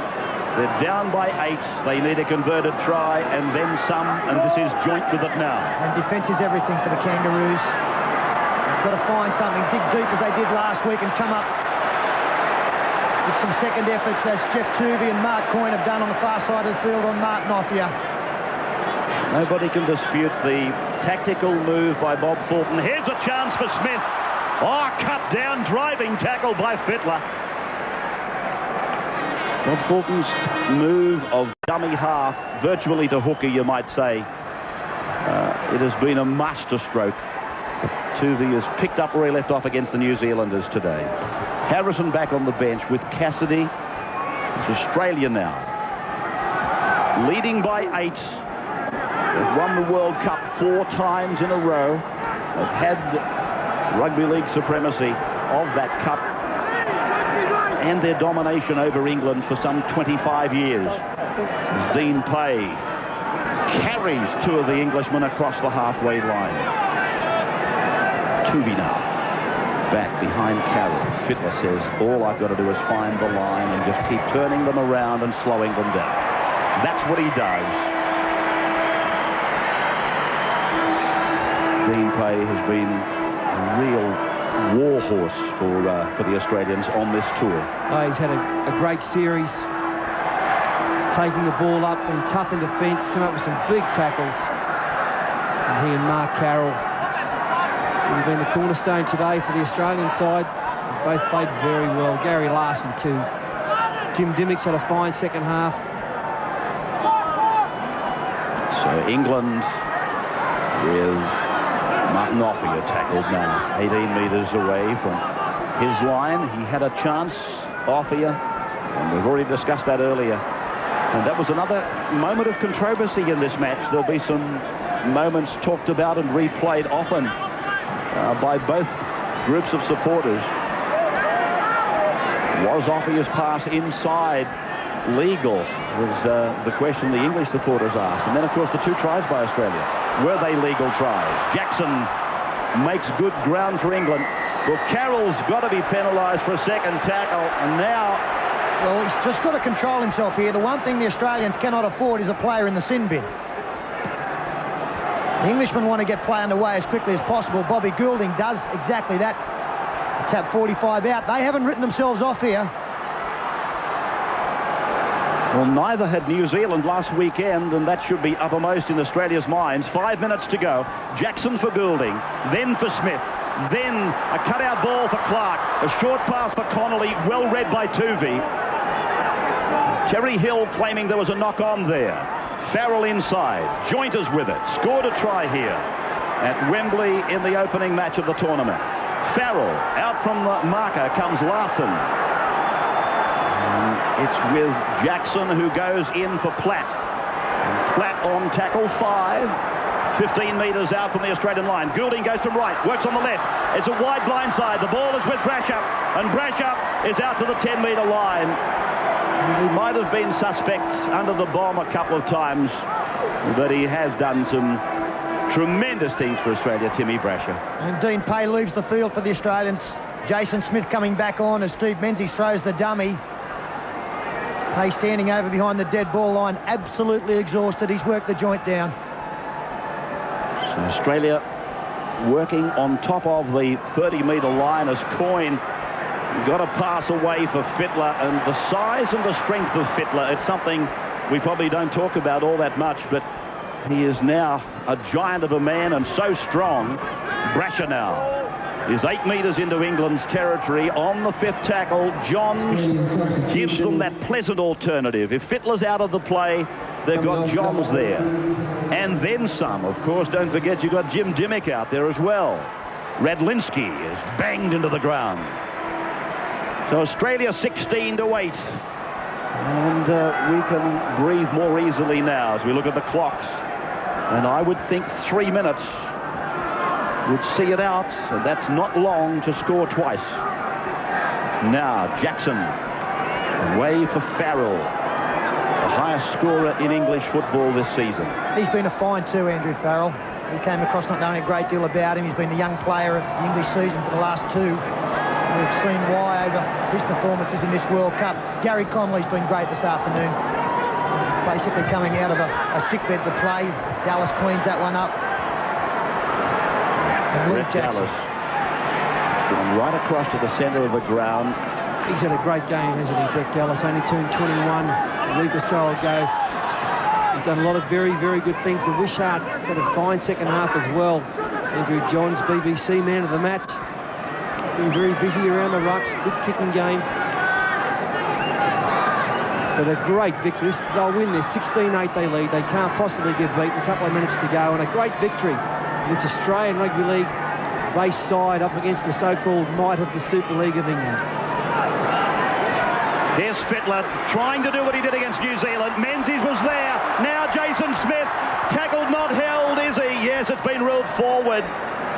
So recall by referee Cummings. Yeah, he got that on the advice of the touch judge. I think a correct decision. Fittler went through. This ball from Menzies. Probably a couple of foot forward. Jason Smith done some great work as well since he's come on, the Queenslander. Amazing you'd say that. Only 3 of them in the match too. But just getting back to Brett Dallas, you know, it couldn't have happened to a nicer young man and probably none more deserving. Remember, he had no luck coming up to the grand final, being ruled out with injury. A grand final won by his club. And of course, he had no luck through the Test series either. So I went down into Gary Conley, still trying very hard.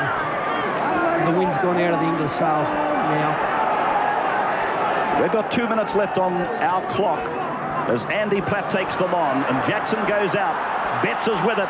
Smith joins in, driving tackle by 2, but they've got the numbers. Farrell gets it away. England are down the right with Clark, and Clark is taken out by Brasher. And a penalty goes. Bit of drama over there now. Stuart Cummings trying to get some authority in that passage of play, but good cover by Timmy Brasher. 10 minutes for Mark Carroll. Mark Carroll has been sent to the sin bin for 10 minutes, and he's far from happy. So Australia down to 12 men.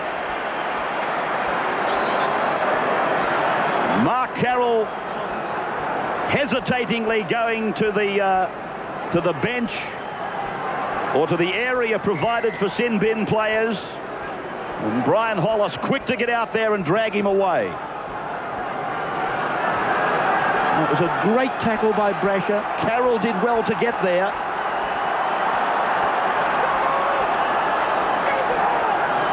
So, the last seconds of this game. Nervously, we count them down. Farrell is away from Dimmick, taken by Larson and Jason Smith. They are where they want to be, particularly against a team of 12 men. Goulding now, menacingly. Joint comes in on the angle, and Joint will play it now. 7 metres out from the line. Andy Platt, away from Smith. On for Betts. Wide for New Love. New Love pulled down. Tooby did well. So did Terry Hill. To the right for Smith. Long ball over for Jackson. Wide they go. The run around by Jackson. He puts the kick in. Looking for Clark. Wishart is there. And that just about wraps up the World Cup. Good stuff. Great defence by Australia. Tackle here on the other side of the park by Tuvey on Newlove was a corker. And then Wishart, they're desperate. They want to hang on. We're over time now, into injury time. Pretty good day, Ravi. Pardon? Good day, happy?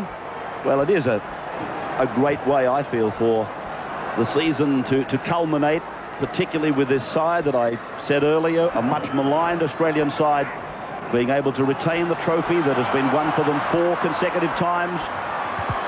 And for that reason alone, I'm probably happier to see this Australian side win than any other that I've had the privilege of covering. But these boys have been magnificent.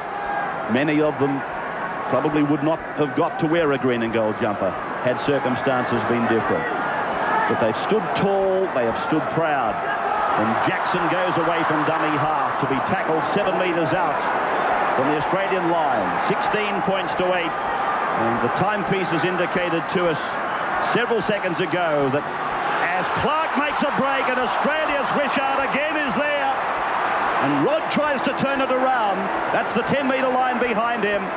As the Australians embrace, they're of the opinion the siren has sounded, but the referee says play on. And 30 metres out from the line is Mark Coyne. Tuvey. Andrew Johns winning his 3rd Man of the Match award from the BBC people. One of their judges is a man by the name of Alex Murphy, who is well qualified to make awards like that. Tuvey now.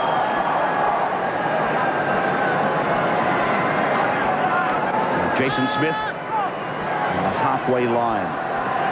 Work on the blind. There's plenty of numbers. Brasher.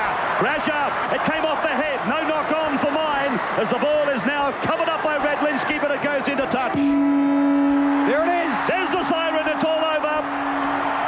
The World Cup remains with Australia and continues their domination of the event since 1972. The Kangaroos of 1995 have done it in the minds of many. They've done it in the face of great adversity, and it's a very proud moment, I'm sure, for not only the 13 or the 17 men that have represented Australia today with honour. It's been a proud moment for Bob Fulton, no doubt, and back in Australia I would think even a prouder moment for Ken Arthurson and John Quayle. The World Cup has been won by the Australian Rugby League Kangaroos, and well done to them. 16 points to 8 then at full time. And to do that, they've had to beat a very good football team. Take nothing away from this English side. They're a class outfit. They showed that in the opening game here. They've shown it through the whole tournament. But they played today as well as they were allowed to play. They did make some mistakes, gave away some silly penalties. But overall, the defensive qualities of the Australians were too good, and that's what set up this victory. Gary Connolly, magnificent out in the centres. Just a rub on the head there of a former teammate in Brett Dallas. Let's go to the BBC. Here's Andrew Johns being interviewed. Andrew Johns, man of the match. Tight game, but from Australia's point of view, the right result. Yeah, we always knew it was going to be tough here. England's a great side. They proved that in the first game, and they never gave up. And I'm honoured to play against them here in probably one of the best stadiums in the world, and probably the best supporters in the world. So I just can't believe it. Did you wonder about England's performance in the first half when they looked a bit tight, they looked a bit uninventive? No, I think it was that sort of game. It was pretty tight. That's the way finals always played, and forwards win it and defence wins it. It was tight all the way, and like a couple of lucky breaks went our way, so we're pretty, lucky in a sense, but you make your own luck and just ecstatic. You're going to enjoy getting a touch on that trophy? Oh, mate, I've never touched a trophy in my life. I've never won a grand final, so I'll count this as one. Well done, Andrew. Thank you. Yes, Andrew Johns. very, very proudly winning his third man of the match from the BBC people. Well, the scenes of jubilation. Let's go back to them. Here's Brad Fittler. Australia might get better, and so they did. Yeah, we got better each game, and the boys were under pressure, from at home and from over here. We didn't have much go pressure over the boys. They lifted today, and England played great, but it was quite better. England came back in the second half. They looked a bit better, but you held them. Yeah, we did. That was desperate. We played real desperate. And that's why we come away with the win. Boys just dug in when it was counted. Happy journey home. Thank you. Well played. There's an interesting shot. Bob Fulton on the telephone. I wonder who he's talking to. I'd like to bet it's one Kay Arthurson. You reckon it's Arco? No doubt about it. Yeah. They're great mates. And I've never seen Bozo excited. I don't think he was this excited last year when he won on the Kangaroo Tour, won the Ashes back for Australia. Looks very excited. They're different Australian sides. Australia might get better. Here's Bobby Fulton now. As you planned, I suppose. Well, obviously there's no guarantees in this game, and there was two great football sides out there today, and right until the last whistle, even the final 5 minutes when we're 8 points ahead, Great Britain was still a chance of stealing the game from us. England didn't look really right in the first half, but I think you would have thought they'd come back harder. Well, they did. They scored a try with Newlove going over within 5 minutes of resumption of play, so we're pretty happy with our defence all the way through. And the areas that we fell down on in the first game were rectified for this one. And those players will be very happy to get up there and take that trophy. I'm sure they will be, mate. I'm sure they will be. Congratulations, Bobby. Thank you. Much appreciated. Well, Brad Fittler is leading the Kangaroos now on a moment that they will never forget. This is the walk up the famous stairs of Wembley to the presentation area, and to be greeted there by His Royal Highness Prince Edward. The match played in the company of royalty, and what a moment in anyone's career. But today it's for Brad Fittler.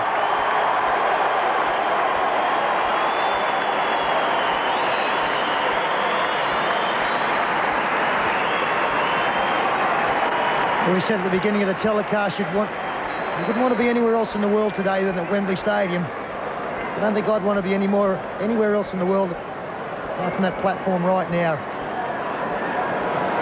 It is the best walk in rugby league. It is something that has eluded more in the game than have made it. Big Mark Carroll typifies the exuberance and the passion with which this team attacked their World Cup opportunity. An opportunity they took and converted into one of their memorable moments in life. And there was a player there on screen now, Gary Larson, Nick Kossoff holding up the cup. He didn't get on today, but he will in future. Well, we hope. Gary Larson wasn't in the original squad, but he's flown over. When we had the injury to Paul Harrigan, he's played a major, major part in this Australian victory. They've done it with the starting lineup too, haven't they? We saw Jason Smith in the game, only for a short period of time, but Matthew Johns, Robbie O'Davis, Nick Kossoff not called upon. And the guys who started the game, they've toughed it out for the entire duration. Peter, I wonder whether Bob Fulton was thinking about that New Zealand finish last weekend when he had two fresh reserves left on his bench. Well, we still don't know whether that was good luck or good management, but it was a godsend to have the likes of Matthew Johns and Kossoff able to come into extra time. And just consider how close Australia were to being out of this competition. Matthew Ridge, a conversion attempt from the sideline. You'd back him more times than not to kick that one. He had a field goal attempt, a left-footed one that scraped the upright in the final minute of normal time. They could not have been here if one of those had gone over. It may have been a New Zealand-England final. So this great moment for Australian Rugby League starts to wind down, but there will be no doubt that lap of honour for the Australians. Our last match, our last telecast, as I said, we started back in February with the Sevens, but when it brings you to places like this, it doesn't matter how long the season is, because as I say to you again, if ever you get the opportunity to come and watch whatever at Wembley, it is something you should try and do. Mark Carroll then embracing the cup. The World Cup been won by Australia now 5 consecutive times. Disappointed, obviously. Here's the English captain. Disappointed. Well, you can say we tried our best. We did what we had we probably didn't do what we had to do on the day, but when you're talking about rugby league match, not everything comes together for you. We stuck at our task. We didn't have a lot of ball at times, but we was close for a long time, and just a couple of little mistakes just let them in to take the game just out of our reach towards the end. Yeah, there was a lot of heart, a lot of effort in the second half, but what about the first half? It looked a bit tight, it looked a bit uneven. We didn't have any ball. We kept giving stupid penalties away. Australia just put us under a lot of pressure, and we just couldn't do anything. We couldn't get out of our own half, really, because of the kind of pressure that Australia were putting on us and not having any ball. And not able to capitalise on a very good, a very strong try by Paul Newlove. Well, we tried our best, and then we made a couple of mistakes. Australia got stuck in our half again, and then they scored that try that took the game out of our reach, really. Hard lines, Des. Thanks very much. Dennis Betts today completes 5 matches for Dennis Betts at Wembley against Australia. Bobby, here's Bobby Goulding now. The thing about the Australians, they in the really big games, they come good, don't they? Well, they do. They're a world-class side, and you know, we're very, very disappointed, but they really played well on the day. You must have been satisfied with the second half performance and gutted when that Australian try went in. Well, we was gutted when the Australian try went in, but the first 40 we were always on the back foot. We didn't slow them down enough, and you know, they capitalised on our mistakes. They just don't like losing in the really big games, do they? And it seems to count. They don't like losing, you know, we don't like losing, but you know, there's always got to be a loser, and unfortunately it was us today. Well, hard lines, Bobby, well played. Thank you. Bobby Goulding, who played so well for England, came in as a replacement for the ill-fated Sean Edwards, but I don't think England could possibly submit that as an excuse. And this is one of the other great things about English Rugby League, and Wembley especially, is plenty of English fans have stuck around to show their appreciation of this Australian team. One thing about the English fans, they don't mind cheering good football, no matter whether it's their side that is displaying it or the opposition. Really nice to see. There's the Australians. I noticed that their captain and Andrew Johns have been whisked away by a battery of cameramen over to the right. And there they are, the jubilant Australians, man of the match and the captain. Hasn't he blossomed into a mature footballer in really a short space of time, Brad Fittler? He's the I think Tim Brasher and he are the only 2 remaining from 1992. And they, I think, affectionately said that Brad had come on a holiday. And now he's the captain and he's so good. Maybe some of that maturity has been forced upon him because of the fact he is in charge of the side, but you know, he's been in the big time now for a couple of years. He was a schoolboy sensation. It didn't take him long to make a similar mark in first-class rugby league, and you know, he's the thing you like about him, he's got some charisma. The players like him. They like being around him. They like being led by him. And, you know, about 60 metres away, standing in the middle of the ground, are all the coach and his support staff, and they've done a magnificent job as well. The trainers, the strappers, the doctor, the rubbers, the physio, the sheriff, Jeff Carr, great manager that he is. There they are. And they're all happy and smiling, content to let the players take the applause as they make their way around the pitch. Well, it keeps a record just flowing along. Not since the 3rd test of the 1970 Ashes have Great Britain or England defeated Australia in a deciding test or World Cup final. So a quarter of a century without winning a decider. Brad Fittler, the captain, just again displaying the excitement of these Australian players today. To see Jim Dimmick coming down to the crowd here, I'm sure that he's just hugged his mother, who he gave an enormous rap to in his grand final acceptance speech of the Clive Churchill Medal. She still packs his bags for games, and I think might find she's travelled 12,000 miles to do it overseas as well. I can't get over I called it a masterstroke. Paul, you were privy to it, as you are with most things with the great Bonzo. But you told me that when Andrew Johns came into the side in the number 9, that Jeff Tooby would be the dummy half. You were right there. But forget about that. his performances over the last 2 matches have been incredible. He's been fantastic, hasn't he? A great job by Fulton. He tried it at training, just as an off-the-cuff sort of thing. It worked. He said Tuvey trained very well in that position, and I'm thinking, you know, as we come into the 1996 season, that Jeff Tuvey might find himself at hooker for the Manly club and beyond. Rod Wishart, I mean, you can see some outstanding things with all of these players. But Wishart had some moments when he had to be at his very best today. I've talked about Jeff Tuvey. It was an international that got away from Steve Menzies. He had an impeccable record going in the try-scoring stakes as the last of the players soak up the magic moment of walking off Wembley as a team of winners. Looked in doubt after the opening game of the tournament, but Australia have retained the Rugby League World Cup, defeating England here at Wembley 16 points to 8. In the end, 2 tries to 1 was enough, with Rod Wishart and Timmy Brasher scoring the 4-pointers for the Aussies. Andrew Johns kicked 4 from 6, while for England, Paul Newlove scored early in the second half. Bobby Goulding kicked 2 from 3, and the Australians always fairly comfortable, although England did keep coming at them. We go now to the dressing shed. It was a pretty tough selection, our man of the match, our Kangaroo man of the match, but the player that Paul and myself did come up with is now with Chris Bombolas. Thanks, Sterlo, and it is Tim Brasher. He is our Winfield Kangaroo of the final. Congratulations, Tim. Thank you very much. This is great. No, all the boys here, everyone played well, and it's just great to win. Look at that. That's ours. And Brashy's got to talk fast because the captain wants to talk to the players. We've interrupted the captain's talk. How was it out there, mate? Very tough. You know, they really put their best up to us, and it's credit to our boys for holding them off and getting a few more tries and winning the game. But just this trophy here, that's it. I know I did a news interview with you yesterday, and you said you didn't want to leave the country without that. You've got it. We're not. We're going home with it, and it's great. What about any people you'd like to thank?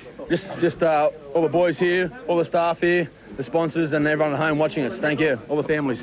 All right, Tim, savour the moment. Congratulations from all of us back home as well. Thank you. Yeah. There he is, Tim Brasher. All right. Another great game from Timmy Brasher, a young player who was one of the most experienced players in the side now, and he was just tremendous out there. Positional play second to none. I mentioned the word comfortable, Paul. It was a tough match, but one that Australia did always look as though they had in their keeping. Yeah, Pete, when you consider they probably bombed 3 or 4, maybe even 5 chances when they had possession deep in the English opposing half, and they played really well. I thought they didn't have an ordinary player out there. Brasher was just great at fullback. Some superb defence. Remember the tackle on a fire, took the bombs pretty well apart from one, and he was always there to bring the ball back and made great ground. So I thought he was the best, probably ahead of Andrew Johns, who once again had a fine game. And look, I've got no doubt Andrew Johns and Matthew Johns, they'll be the 2 best players in Australia or maybe the world over the next 5 to 10 years. Yeah, tremendous talents, aren't they? Look, the only time there was some degree of difficulty out there was early in the second half. No surprise that Newlove scored the try. Just thought that probably half-time was the worst thing that happened to the side. Well, Australia was on a roll going into half-time. No doubt Phil Larder, who's proved himself to be quite a competent coach, had a word to his players. They had to cut the silly penalties out and try and get an even amount of possession. As we saw in the second half, they did that, and they played a pretty good game. But I thought, as I said, Australia always comfortable and possibly could have won by more, but a 16-8 scoreline was a good one. 2 tries to 1, a good indication of how the game went. And 5 matches for the Aussies in this World Cup. Not only just a man of the match to be awarded today, we've also chosen a Kangaroo player of the series, and that a lot of players coming into contention for that as well, Fatty. Obviously, Andrew Johns had a great series, but looking at the players who didn't participate today, Robbie O'Davis, for me, was a revelation. He played better football, with no disrespect to him, than I thought that he could do. Yeah, he did well. It's a shame he didn't get on today, isn't it? But last week's game against New Zealand, he was one of Australia's best. I thought, well, Gary Larson missed the first game, but since then, he's been a tower of strength for them. Dean Pay, Mark Carroll's been quite a few there, you know, that could get this award. And it's a great award for someone out there of the 25-man party. And but I think probably the best person for Australia in this series has been their coach, Bob Fulton. He's moulded this team so well. They're under a lot of pressure, both from over here and from within Australia, to win this competition. And the job that he did can never be underestimated. He's been fantastic. Well, he didn't win the award. No. The man who did, our Kangaroo player of the series, he is also with Chris Bombolas. Yes, and it is Andrew Johns, a very happy Andrew Johns as he displays that medal proudly. It must be a proud moment for you. Yeah, realistically, I come over here expecting only to play one game and just do a learning curve and end up playing at Wembley and, winning a match like that. It's, I just can't describe it. Just can't put, reactions into words. It's something special I'll never forget. What about it? Must be extra special knowing that Mum and Dad were in the stands as well for you and Matthew. Yeah, it's something special. Dad's just come down the shed and, he's got tears coming in his eyes. I don't think he's ever been to a football match with so much passion. And, it's great playing at Wembley. There's so much passion on the field and in the crowd. It's just, it's the best atmosphere. And, it's good to have them in the stand watching you and, someone so close to you. So, I'm wrapped they're over. Thanks to me, grandfather. You've had so much success at hooker here on this tour in the World Cup. What about a permanent shift into the forwards? Mate, my neck and shoulders, that sore during the week. If I played 22 rounds of it, by the end of the season I'll be gone. So I think we got one of the best hookers in the world. Lee Jackson is probably second in the world. So, there's not much chance of me getting the hookers role at Newcastle. So, we can have that. There's no problems. I won't fight him for it. What about wearing green and gold? You'd obviously like a place in the back line then. It's not a cliche, but you play anywhere to play on the side, and I don't care if it's hooker, 5'8", halfback, or wherever. It doesn't really matter when you're out there. When you're playing, football, it's when it starts to get an offload man run rugby, you're in there. So, hooker or halfback, I don't mind as long as I get out there. But Jeff Turvey done the job today, and we swapped a bit, and I see no problem playing hooker. Well, congratulations. We'll let you go and celebrate. That's our Winfield Player of the Series, Andrew Johns. Well done. I'd just like to say hello to my girlfriend Brittany and her family at home. I know they're watching, and my little sister Katie and my grandma. Sorry you couldn't come over, but there he is.